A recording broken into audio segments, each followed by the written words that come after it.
Afternoon. Welcome to another episode of Real Talks Live. So, this afternoon, we are going to be talking about why you overcommit and how that is hindering you. And this is a topic that's close to my heart because I think it's something that I can definitely say I have been guilty of myself. And so I want to talk about it.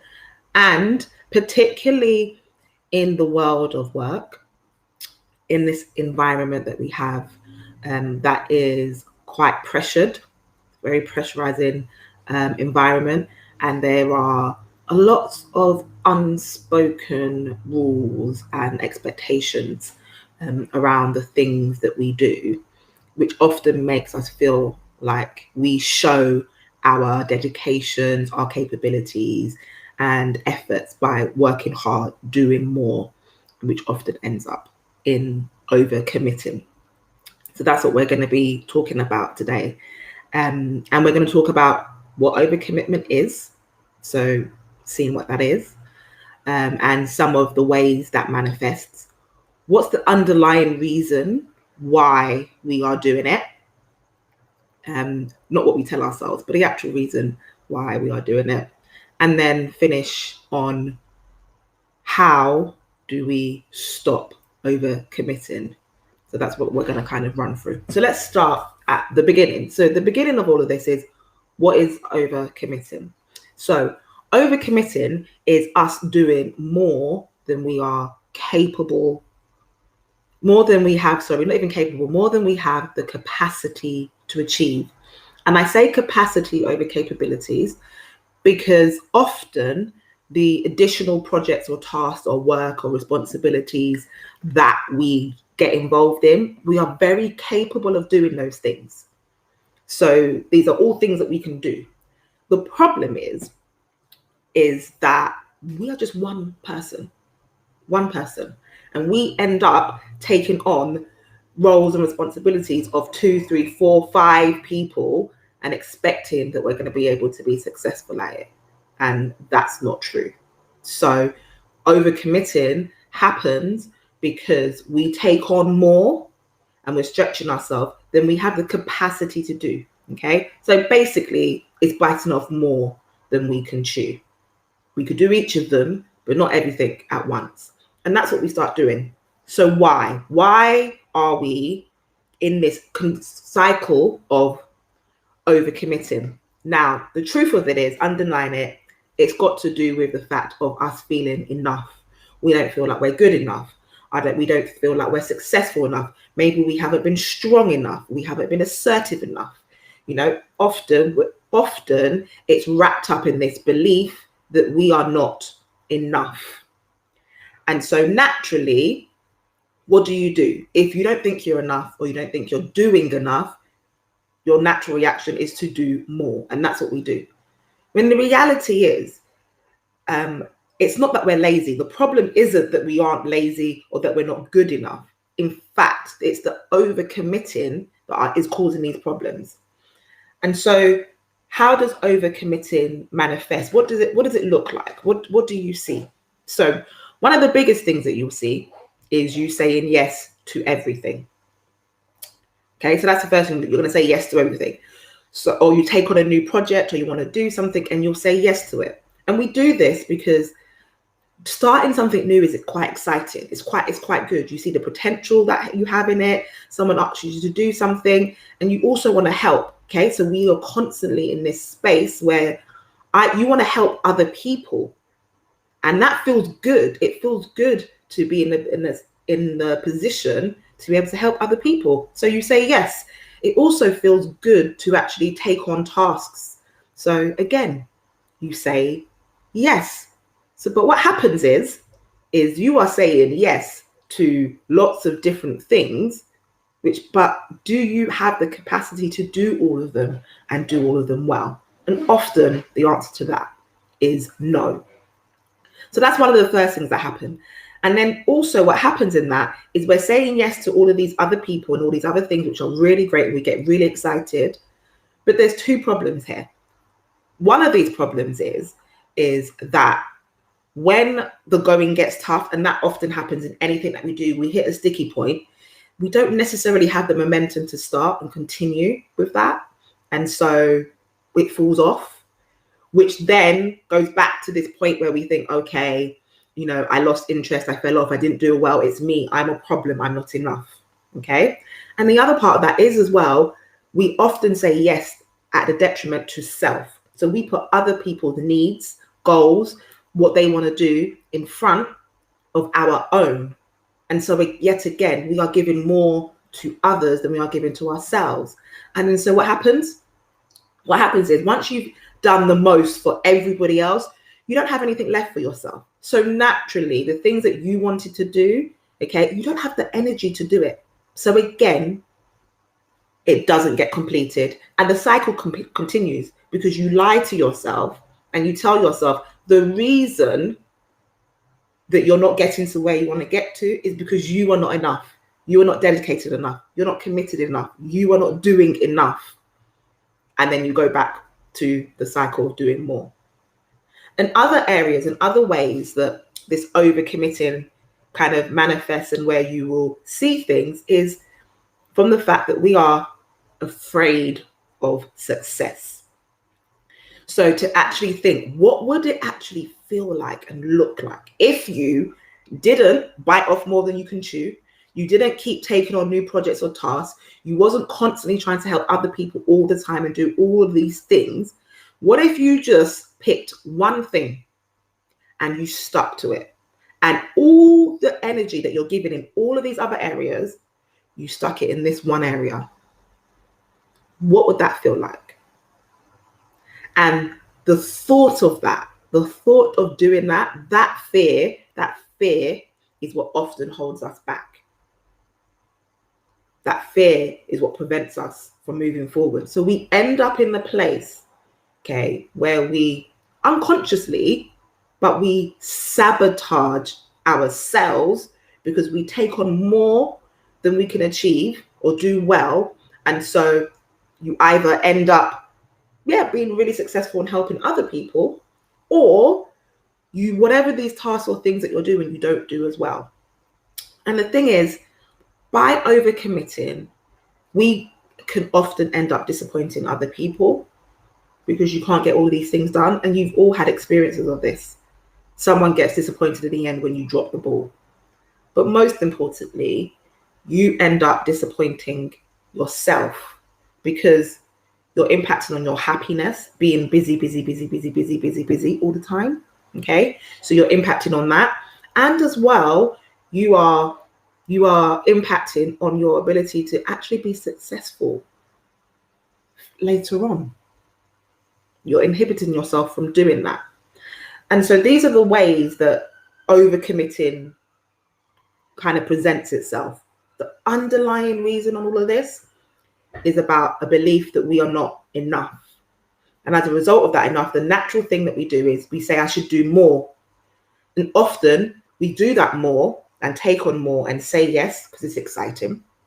And we like to be helpful to other people. That feels really good when other people want your help. So again, we commit there and we feel it. And we have a fear of success. We have a fear of actually not biting off more, not spreading ourselves too thin and pulling all our energy in one area. That's really success. That's really scary. That's really scary. So this is what we do. But so how do we stop doing that? How do we stop doing that? Okay. What do we need to do to stop and not continue down that road? So there are a few things that we need to stop doing and also replace that with a few other things. So what are we going to do? So one of the first things is to stop overcommitting is self. You need to stop telling yourself that you are not enough, or whatever that language is that you're using, that you're not good enough, okay, that you're lazy, you're not working hard enough, all of that negative language, you need to stop telling yourself it. Okay, first and foremost. And you need to replace that with some positive language. So you need to replace that and not just positive language and say I am good enough or I'm not. You need to believe it. We all have unique strengths. Everybody has a unique strength. So rather than thinking you're not good enough, just identify the areas. Where are your strengths? Where are your capabilities? And making sure you're focusing on those. So the negative talk is going to be problematic. So you need to get rid of that. The next thing you need to do is you really need to stop thinking that other people need you more than you need yourself. So I'm going to repeat that. You need to stop thinking that other people need you more than you need yourself. And what does that mean? This is all about self-care and self-love. And I say this all the time, okay? You cannot give from an empty cup.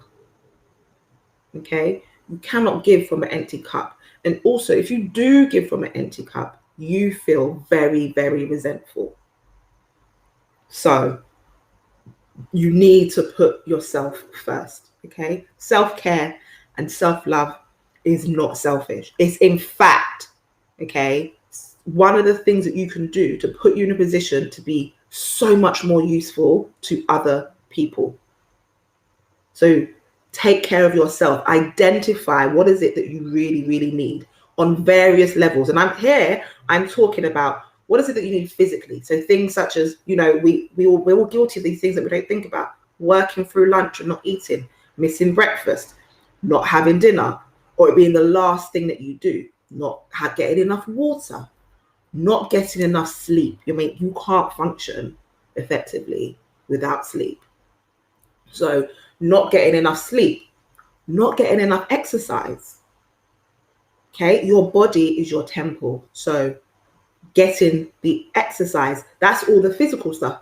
But what about your emotional stuff? Okay, how are you feeling? What are your friendships like? What is your relationships like? Where are you getting that support from? Because if you are not spending the time, okay, nurturing those relationships, and I'm not saying in that giving to others, but I'm saying you need that too, then how are you feeling? What is your spiritual life like? What is your mental life? So all of these areas, you really need to take care of yourself.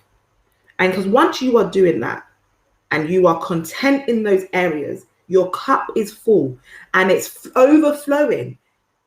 All that overflow you have to give. You give without resentment. You give from a place of strength. So it's really, really important that you do that. Take the time out where you are. And the truth is, if you have already put yourself in a position where you are overcommitting, you've got a lot on at the moment, it's probably going to be almost impossible for you to just drop everything and now say, woohoo, okay, I'm gonna find time for me, give myself all of these extra processes. So no, I'm not saying that. That's not going to be realistic. But you build it in bit by bit. You build that in bit by bit so that you are taking care of yourself. So that's really, really important. The next thing you need to do is you need to stop saying yes to everything. You have to stop saying yes. Remember, yes makes you feel good. It does. It makes you feel good because you feel like, woohoo, I got something new to do, really excited, or woohoo, or that warm feeling of being able to help someone else. But the truth is, you have to have boundaries.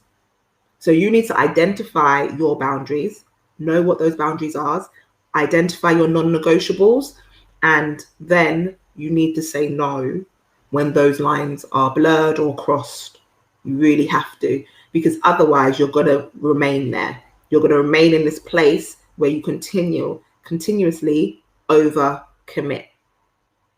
So in order to not say yes to everything, okay, you can even say, I need to go away and think about it. You need to evaluate it. All of these things in line with how does that fit into your plans? How does that fit into what your current responsibilities? How does that fit into what your boundaries and your non-negotiables are? So don't just say yes straight away. Before you say yes, it needs to go through a process so that you have the ability to say no and give a reason why.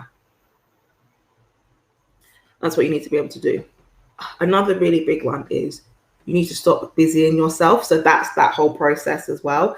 And that busying yourself sometimes may not just be saying yes to activities and tasks or people or doing things, just busying yourself in general. It might be you taking on or doing more things than you're supposed to be doing and not focusing. And we often busy ourselves to avoid self.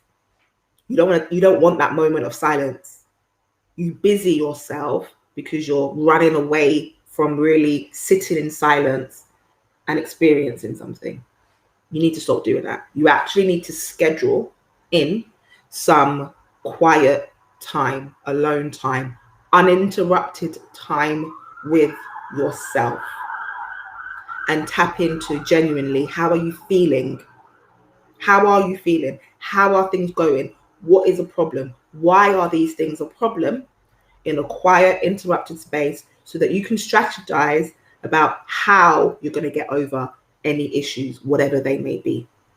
If you are constantly busy and you're not stopping, you are not going to get the opportunity to do that. So that's something that you also need to do. Another really big one is preparing for setback. So you need to stop shaming yourself when something goes wrong. Because remember, you're probably in this space already where you've been overcommitting. And the cycle continues because you've already set yourself up for failure. And then when that failure happens, in terms of you don't get the outcome that you desired, or you just don't have the time, the space, the capacity, the energy, or anything to complete what it is you wanted to complete, you start shaming yourself. That negative talk. See, you're not good enough. See, why didn't you get it done in that space? Okay, you should have done this. We all know that language. You should have done all these things. Stop doing that. Don't shame yourself, okay? Right? Prepare for setbacks. Have a contingency.